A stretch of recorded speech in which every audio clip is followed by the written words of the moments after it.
So after a choppy crossing of a stretch exposed to the northwest, now we're over here in the lee of land, and we're stalking ducks and geese. We see a number of bufflehead pairs. The males mostly bright white with dark accents, and the females black with white spot on their cheeks, and I think another up by their beaks.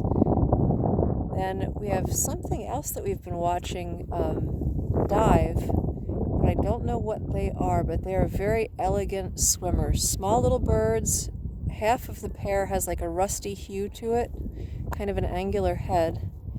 And then the reason I'm looking down here is the main part of the flock that we can see right now. This is all mixed. There are geese down there, and all sorts of things that we'd like to see. And the trick is to be able to get close enough to them. So that is the direction we're headed.